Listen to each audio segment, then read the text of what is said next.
Selamat pagi teman-teman. Sebelumnya, Assalamualaikum warahmatullahi wabarakatuh. Di sini pada pertemuan ini kita akan membahas terkait hakikat IPS, kemudian mempelajari apa sih perbedaan antara IPS dan ilmu-ilmu sosial gitu. Harapannya dengan pertemuan kali ini teman-teman bisa paham apa itu IPS, apa itu tujuan dari IPS, kemudian perbedaan antara IPS dan ilmu sosial. Oke. Okay?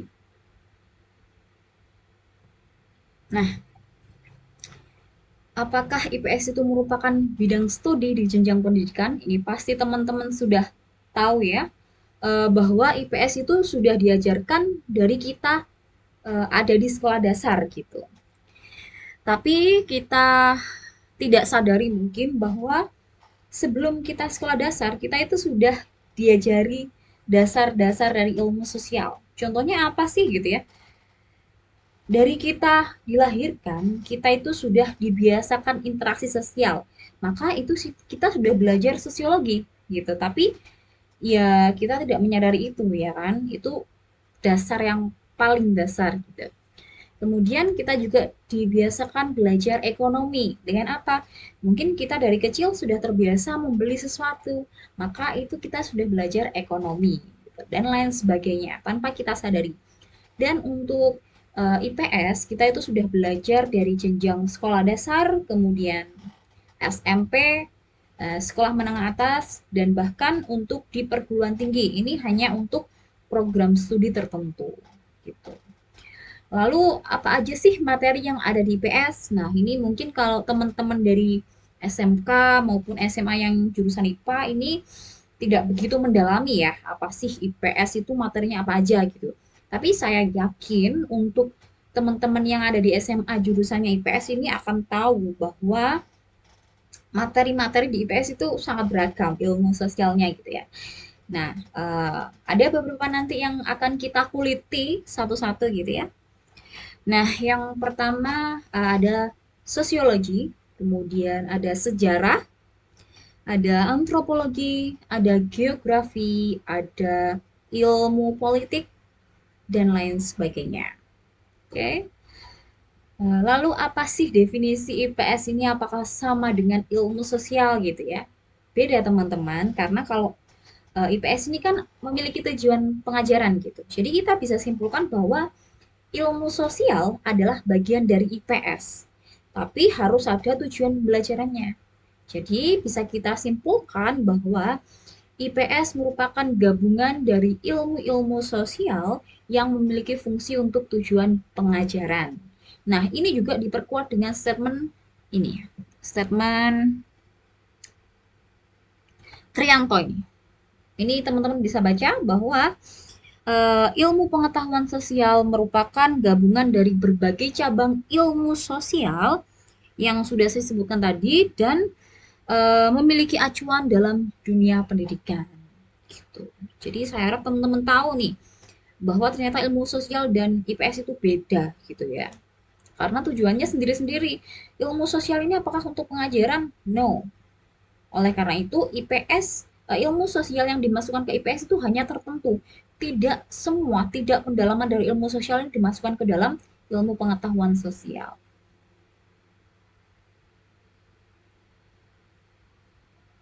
Oke, lalu apa sih tujuan dari IPS itu sendiri gitu ya? Apakah hanya tiga ini atau ada lainnya gitu? Ternyata tujuan IPS itu ada banyak sekali teman-teman. Tapi di sini saya hanya mengambil dari CEPI, bukunya CEPI tahun 1986, tepatnya di halaman 14 sampai 15, bahwa terdapat tiga tujuan utama. Yang pertama adalah humanistic education. Kalau kita berbicara humanistic education, what is human gitu ya? Apa sih humanistic education gitu? Ternyata human adalah manusia. Maka dengan adanya IPS ini diharapkan individu dapat memahami arti kehidupan, dapat mengetahui bagaimana sih cara memanusiakan manusia gitu. Kemudian tujuan yang kedua adalah citizenship education. What is citizenship education gitu ya? Citizenship. Citizenship itu kewarganegaraan. Maka Dengan adanya IPS ini diharapkan warga negaranya menjadi warga negara yang taat kepada hukum, taat kepada aturan, kemudian bertanggung jawab atas apa yang telah dilakukan. Intinya menjadi warga negara yang baik. Gitu. Kemudian tujuan yang ketiga adalah intellectual education. Kalau kita bilang intelektual, what is, siapa itu gitu ya. Intelektual adalah kemampuan seseorang dalam berpikir gitu. Nah, dengan adanya IPS ini diharapkan individu dapat memecahkan suatu permasalahan sosial gitu ya. Permasalahan sosial kan banyak, Bu. Iya, banyak karena cabang dari ilmu sosial juga banyak, maka itu bisa menjadi permasalahan sosial. Tapi kita bisa ambil contohnya. Contohnya dari ilmu sosiologi gitu ya. Itu kan ada beberapa permasalahan sosial mungkin dari interaksi sosialnya, maka dengan adanya IPS ini individu bisa memecahkan permasalahan terkait interaksi sosial tersebut. Seperti itu.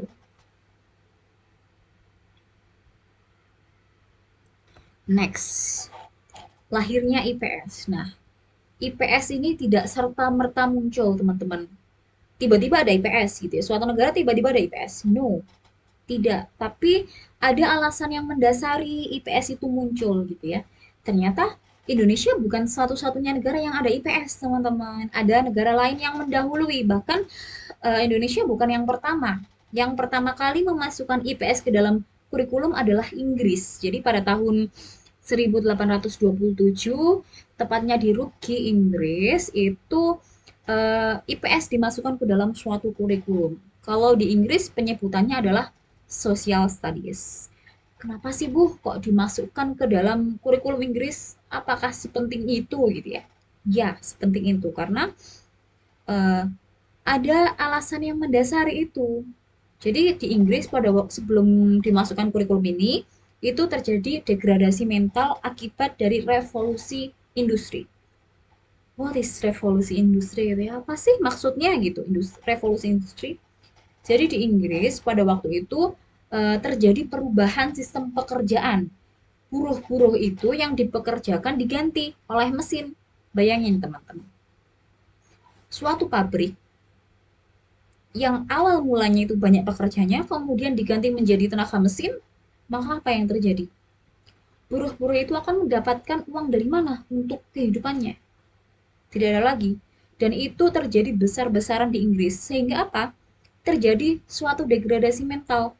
Orang-orang di Inggris akan memikirkan dirinya sendiri, tidak akan memikirkan bagaimana orang lain. Akhirnya apa? Saling menyakiti, saling membunuh. Dan itu sudah tidak akan tahu lagi bagaimana menghargai manusia. Yang terpenting adalah hidupnya sendiri. Bagaimana dia bisa makan, gitu. Maka karena terjadi degradasi mental yang sangat luar biasa, pemerintah Inggris mengambil keputusan untuk memasukkan social studies ke dalam kurikulum. Harapannya agar warganya itu tahu bagaimana cara menghargai manusia lagi. Bagaimana memanusiakan manusia lagi. Karena pada waktu itu, buruh-buruh di Inggris atau orang-orang yang di Inggris itu menganggap orang lain sebagai serigala, sebagai saingannya untuk berburu gitu. Karena terjadi revolusi industri, kemudian terjadi degradasi mental, maka solusinya adalah memasukkan social studies ke dalam kurikulum di Inggris. Itu alasan yang mendasari lahirnya IPS di Inggris.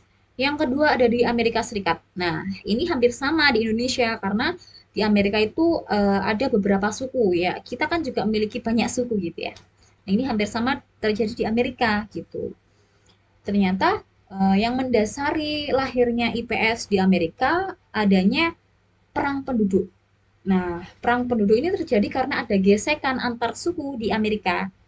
Nah, karena terjadi gesekan, maka solusinya memasukkan social studies. Harapannya apa? Harapannya mereka bisa menghargai suku lain, tidak over proud dengan sukunya sendiri gitu. Nah, setelah memasukkan IPS ke dalam kurikulum inilah antar suku di Amerika itu mulai berdamai, mulai menghargai suku lain, mulai tidak over proud dengan sukunya sendiri. Gitu. Kemudian Bu, lahirnya Indonesia, maaf, lahirnya IPS di Indonesia itu seperti apa gitu ya.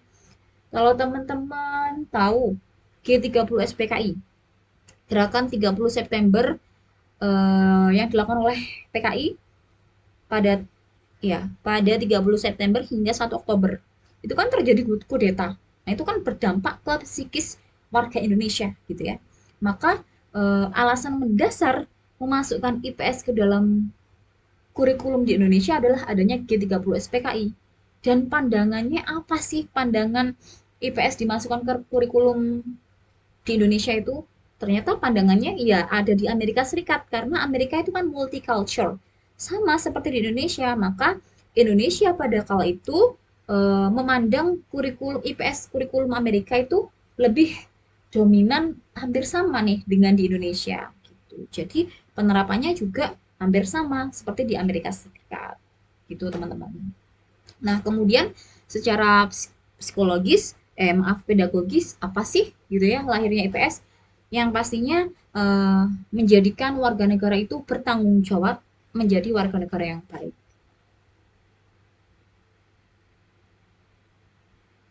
Kemudian kita akan membahas ilmu sosial, tapi kita tidak akan menguliti secara dalam karena kita akan mengulitinya nanti di pertemuan-pertemuan selanjutnya.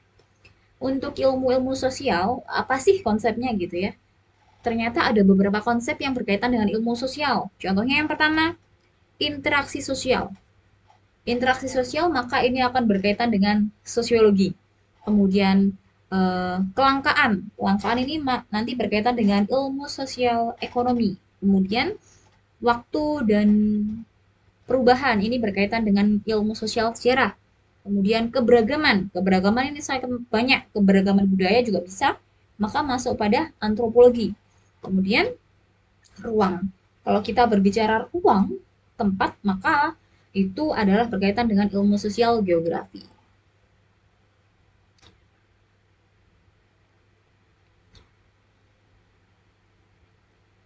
Kemudian untuk kajian ilmu-ilmu sosial ini kita tidak juga membahas secara dalam.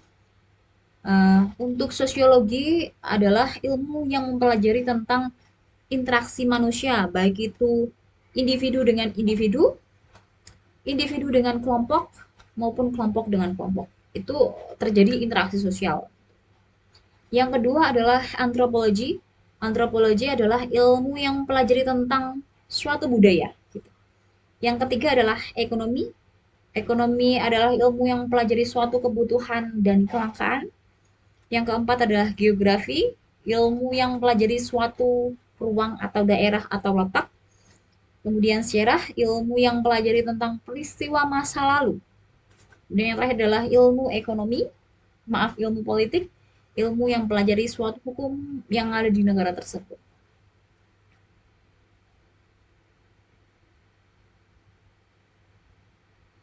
Nah, untuk tugas-tugas yang harus teman-teman kerjakan itu sudah saya share ya. Maka ketika ada pertanyaan bisa WhatsApp saya.